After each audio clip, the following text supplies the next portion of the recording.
മോദി സർക്കാരിനും സതീശൻ സർക്കാരിനുമെതിരായ വാർത്തകൾ നീക്കം ചെയ്യുന്നു മെറ്റ. ഫേസ്ബുക്കും ഇൻസ്റ്റഗ്രാമും അടക്കമുള്ള സമൂഹ മാധ്യമങ്ങളിൽ നിന്നാണ് കൈരളി ടിവിയുടെ അടക്കമുള്ള വാർത്തകൾ പിൻവലിക്കുന്നത്. മാത്രമല്ല, ഇടതു പ്രൊഫൈലുകളിൽ നിന്നുള്ള സർക്കാരുകൾക്കെതിരായ കേരള സർക്കാരുകൾക്കെതിരായ മോദി സർക്കാരിനും വി ഡി സതീശനുമെതിരായ വാർത്തകൾ നീക്കം ചെയ്തവയിൽ പെടുന്നു എന്നുള്ളതാണ്. വിവരങ്ങളുമായി ഇപ്പോൾ ഞങ്ങളുടെ പ്രതിനിധി നവജിത്ത് ചേരുകയാണ്. നവജിത്ത്, മോദി സർക്കാരിന് വേണ്ടി ഇത്തരത്തിൽ ഉള്ള ഇടപെടലുകൾ മെറ്റയുടെ ഭാഗത്ത് നേരത്തെയും ഉണ്ടായിട്ടുണ്ട്. ഇപ്പോൾ വി ഡി സതീശന് വേണ്ടി കൂടി ആ പാക്കേജ് നീളുകയാണ്. എന്തൊക്കെയാണ് ഇതിൻ്റെ പിന്നിലുള്ള രാഷ്ട്രീയം? എന്തൊക്കെയാണ് ഇപ്പോൾ മെറ്റ ചെയ്തത്? Intermediate guide lines and digital ethics code ഇത് പ്രകാരം ഇപ്പോൾ കൈരളി ന്യൂസിൻ്റെ കുറച്ച് വാർത്തകൾ ജിയോ ബ്ലോക്കിംഗ് ചെയ്തിരിക്കുകയാണ് എന്നാണ് മെറ്റ അറിയിക്കുന്നത്. അപ്പോൾ ജിയോ ബ്ലോക്കിംഗ് എന്ന് വെച്ച് കഴിഞ്ഞാൽ ഈ വാർത്തകൾ ഒരു പ്രത്യേക ഭൂവിഭാഗത്തിലുള്ള മനുഷ്യർക്ക് കാണുവാൻ സാധിക്കില്ല. ഇന്ത്യക്ക് വെളിയിലുള്ളവർക്ക് ഈ വാർത്തകൾ കാണുവാൻ സാധിക്കും. അടിസ്ഥാനപരമായി ഇതൊരു അഭിപ്രായ സ്വാതന്ത്ര്യത്തിൻ്റെ ലംഘനമാണ്. സംസ്ഥാന സർക്കാർ പറയുകയാണ്, അതായത് ഇൻഫർമേഷൻ ആക്ട് ഉപയോഗിച്ച് IT ആക്ട് ഉപയോഗിച്ച് ഈ പറയുന്ന വാർത്തകൾ രാജ്യത്തിൻ്റെ രാജ്യസുരക്ഷയ്ക്കും ക്രമസമാധാന ലംഘനത്തിനും കാരണമാകുന്നു എന്ന് ചൂണ്ടിക്കാട്ടി പോലീസിനോ സർക്കാരിനോ ഈ വാർത്തകൾ നീക്കം ചെയ്യാൻ മെറ്റയോട് ആവശ്യപ്പെടാം. അങ്ങനെ ആവശ്യപ്പെടുന്നതിനനുസരിച്ച് മെറ്റ നീക്കം ചെയ്യുന്നതാണ് ഈ 69A ഇൻഫർമേഷൻ ടെക്നോളജി ആക്ട് പ്രകാരം 69A റൂൾ എന്ന് പറയുന്നത്. പക്ഷേ ഇങ്ങനെ നീക്കം ചെയ്തിരിക്കുന്ന വാർത്തകൾ ഏതൊക്കെയാണെന്ന് നമ്മൾ ഒന്ന് പരിശോധിക്കുകയാണെങ്കിൽ, ഒന്നാമത്തെ വാർത്ത പ്രതിപക്ഷ നേതാവായിട്ടുള്ള പിണറായി വിജയൻ്റെ ഒരു പ്രസ്താവനയാണ്. സമ്പന്നരെ അതിസമ്പന്നരാക്കുന്ന നയമാണ് കേന്ദ്ര സർക്കാർ സ്വീകരിച്ചിരിക്കുന്നത് എന്ന നയം. ഈ പറയുന്ന പ്രതിപക്ഷ നേതാവിൻ്റെ ഈ വാക്കുകൾ പറയുന്ന കാർഡാണ് ആദ്യം മെറ്റ ഇതേപോലെ ബ്ലോക്ക് ചെയ്തത്. പിന്നീട് ബ്ലോക്ക് ചെയ്യുന്നത് TJ മോഹൻദാസിനെ ജന്തർ മന്ദറിൽ സമരം നടത്തിയ വിദ്യാർത്ഥികൾക്കെതിരെ ഒരു യൂട്യൂബ് ചാനലിലൂടെ അധിക്ഷേപകരമായ പരാമർശം നടത്തിയ TJ മോഹൻദാസിനെ കേരള സർക്കാർ അറസ്റ്റ് ചെയ്യുന്നില്ല. 11 ദിവസം കഴിഞ്ഞിട്ടും കേരള സർക്കാർ അറസ്റ്റ് ചെയ്യുന്നില്ല എന്ന് പറയുന്ന ഒരു കാർഡ്.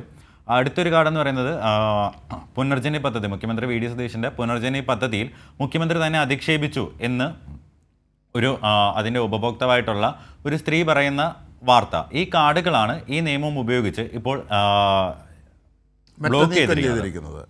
അതായത് ഇതിനകത്ത് നവജിത്ത് കാണേണ്ട ഒരു കാര്യമുണ്ട്. കാരണം ഒന്ന്, അഭിപ്രായ സ്വാതന്ത്ര്യത്തിന് മേലുള്ള കടന്നുകയറ്റം; രണ്ട്, ഇത്തരത്തിൽ സർക്കാരിനെ വിമർശിക്കാനുള്ള സാഹചര്യങ്ങൾ എങ്ങനെയാണ് കളയുന്നതെന്നുള്ളതാണ്. ഒരുപക്ഷെ പ്രതിപക്ഷ നേതാവ് ഒരു രാഷ്ട്രീയമായ ആരോപണം എന്ന അർത്ഥത്തിൽ കണ്ടാൽ പോലും ഉന്നയിക്കുന്നതിനെ എങ്ങനെ ഇവർ നീക്കം ചെയ്യുമെന്നുള്ളതാണ്. കേന്ദ്ര സർക്കാരിനും കേരള സർക്കാരിനും എതിരായി ഇപ്പോൾ വ്യക്തിഹത്യകൾ ഉൾപ്പെടുന്ന വാർത്തകൾ നീക്കം ചെയ്യാം. പക്ഷേ ഇവിടെ അതല്ല, രാഷ്ട്രീയമായ വിമർശനങ്ങളെയാണ് ഫോക്കസ് ചെയ്തിരിക്കുന്നത്. അതൊന്ന്. രണ്ടാമത്തെ മാനം, മോദിയുടെ പാതയിൽ വി ഡി സതീശൻ സർക്കാരിനെതിരെയുമുള്ള വാർത്തകൾ നീക്കം ചെയ്യുന്നു എന്നുള്ളതാണ്. അതിലെ ഒരു സമാന രാഷ്ട്രീയം കൂടി വായിച്ചെടുക്കേണ്ടതില്ലേ നവജിത്ത്? തീർച്ചയായിട്ടും അങ്ങനെ തന്നെ നമുക്ക് വായിച്ചെടുക്കുവാൻ സാധിക്കും. കാര്യം ഇപ്പം മോദി സർക്കാർ കർഷക സമരത്തിൻ്റെ സമയത്ത് 100ഓളം യൂട്യൂബ് ചാനലുകൾ, 100-ലധികം എക്സ് അക്കൗണ്ടുകൾ പൂട്ടിയിരുന്നു. അപ്പോൾ അതിൻ്റെ പാത പിന്തുടർന്ന് ഇപ്പോൾ ഇവിടെ അടുത്ത് ഇപ്പോൾ ലോഡ് ഷെഡിങ് നടന്ന സമയത്ത് ലോഡ് ഷെഡിങ്ങിനെതിരെ പോസ്റ്റിട്ട ആളുകളെ പോലീസ് അറസ്റ്റ് ചെയ്യുക, അവരുടെ ഫോൺ പിടിച്ചു വെക്കുക മുതലായ കാര്യങ്ങൾ കഴിഞ്ഞ കുറച്ച് നാളുകൾക്കുള്ളിൽ കേരളത്തിൽ നടന്നിട്ടുള്ളതാണ്. അതിൻ്റെ തുടർച്ചയായിട്ടാണ് ഇപ്പോൾ മെറ്റയിൽ ഒരു വാർത്താമാധ്യമത്തിൻ്റെ എതിർ ശബ്ദങ്ങളൊന്നും ഒരു സോഷ്യൽ മീഡിയയിൽ വരണ്ട, ഇത് മുഴുവൻ എൻ്റെ നിയന്ത്രണത്തിലായിരിക്കണം എന്ന് വി ഡി സതീശൻ അടുത്തിടെ ഒരു അഭിമുഖത്തിൽ പറയുകയുണ്ടായി. ഒരു ദേശീയ മാധ്യമത്തിന് നൽകിയ ഒരു അഭിമുഖത്തിൽ ഇതേപോലെ സോഷ്യൽ മീഡിയ ഇങ്ങനെ നിയന്ത്രിക്കാൻ പാടില്ല എന്നുള്ളൊരു ഹൈക്കോടതി ഉത്തരവിനെ എതിരെ സതീശൻ പറയുന്നത് ഇങ്ങനെയാണ്: സോഷ്യൽ മീഡിയ ഇങ്ങനെയല്ല, സോഷ്യൽ മീഡിയ കൃത്യമായി കൺട്രോൾ ചെയ്യപ്പെടേണ്ടതാണ് എന്ന് വി ഡി സതീശൻ പറയുന്നുണ്ട്. അതിൻ്റെ തുടർച്ചയായിട്ട് തന്നെയാണ് ഇപ്പോൾ ഈ കഴിഞ്ഞ ഒരാഴ്ചയായിട്ട് ഇതേപോലെയുള്ള വാർത്തകൾ, ഇത് സർക്കാരിനെതിരായുള്ള വാർത്തകളുമല്ല. മുഖ്യമന്ത്രി വി ഡി സതീശൻ ഒരു വ്യക്തിയെ അപമാനിച്ചു അല്ലെങ്കിൽ എന്നോട് മോശമായി സംസാരിച്ചു എന്ന് ഒരു സ്ത്രീ, പുനർജനി പദ്ധതിയിലെ ഉപഭോക്താവായ ഒരു സ്ത്രീ പറയുകയാണ്. അപ്പോൾ അതുപോലും ഈ നിയമം ഉപയോഗിച്ച് ബ്ലോക്ക് ചെയ്യുകയാണ് ചെയ്യുന്നത്. അതായത് തനിക്കെതിരെ ഒരു എതിർ ശബ്ദവും ഉയർന്നു വരണ്ട. മോദി എന്താണോ ചെയ്യുന്നത് അതിന് തുല്യമായ ഒരു സാധനമാണ് ഇപ്പോൾ കേരളത്തിൽ വി ഡി സതീശനും ചെയ്തുകൊണ്ടിരിക്കുന്നത്. അത് നവജിത്ത്, അതായത് ഈ കൈരളി ടിവിയുടെയും മറ്റ് ചില ചാനലുകളുടെയും ഒപ്പം ഇടത് പ്രൊഫൈലുകളിലുള്ള ഇത്തരം വിമർശനങ്ങളെല്ലാം ഇങ്ങനെ നീക്കം ചെയ്യുന്നു എന്നുള്ളതാണ് അല്ലേ?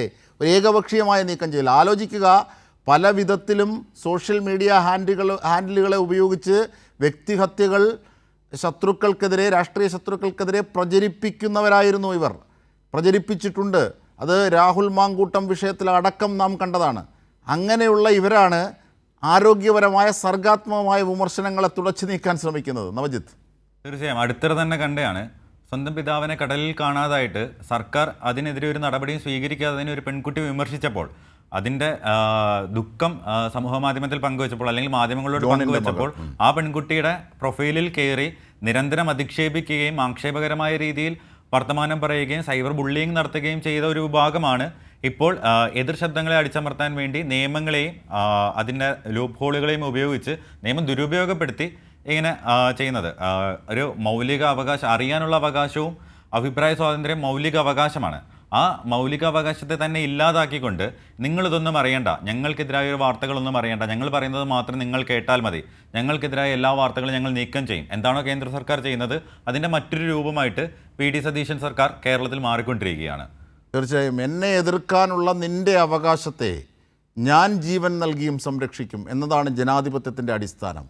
അങ്ങനെ ജനാധിപത്യത്തിലെ ഏറ്റവും വലിയ രാഷ്ട്രമായി നിലനിൽക്കുന്ന, ലോകത്തിന് മുമ്പിൽ നിലനിന്നിരുന്ന ഒരു രാജ്യത്താണ് ഇത്തരത്തിലുള്ള പ്രവർത്തികൾ. അതും സംഘപരിവാറിനൊപ്പം കോൺഗ്രസ് സർക്കാർ കൂടി ചേരുന്നു എന്നുള്ളതാണ്. ഒരേ മാനത്തിൽ ഒരേ താളത്തിൽ. അവിടെയാണ് VD സതീശനും മോഡിയും ഒന്നിക്കുന്നതിലെ മറ്റൊരു ഉദാഹരണ വിസ്മയം. മാത്രമല്ല, ഈ രീതിയിൽ വാട്സപ്പ് യൂണിവേഴ്സിറ്റികളിലൂടെ കുപ്രചരണങ്ങളും അശാസ്ത്രീയതകളും ആവോളം പ്രചരിപ്പിക്കുകയും ഇപ്പോൾ നവജിത്ത് സൂചിപ്പിച്ചതുപോലെ നിരന്തരം വ്യക്തിഹത്യകൾ പ്രചരിപ്പിക്കുകയും ഒക്കെ ചെയ്തവരാണ് ഇപ്പോൾ അവർക്കെതിരായ വിമർശനങ്ങളെ തടയിടാൻ ശ്രമിക്കുന്നത് വാർത്തകൾക്കൊന്നുകൊണ്ട്. പക്ഷേ അതുകൊണ്ടാവില്ല എന്ന താക്കീത് കൂടിയാണ് കേരളം മുമ്പോട്ട് വെക്കുന്നത്, കൈരളി ന്യൂസും മുമ്പോട്ട് വെക്കുന്നത്. തീർച്ചയായും നവജിത്താണ് സമഗ്ര വിവരങ്ങൾ നൽകിയത്.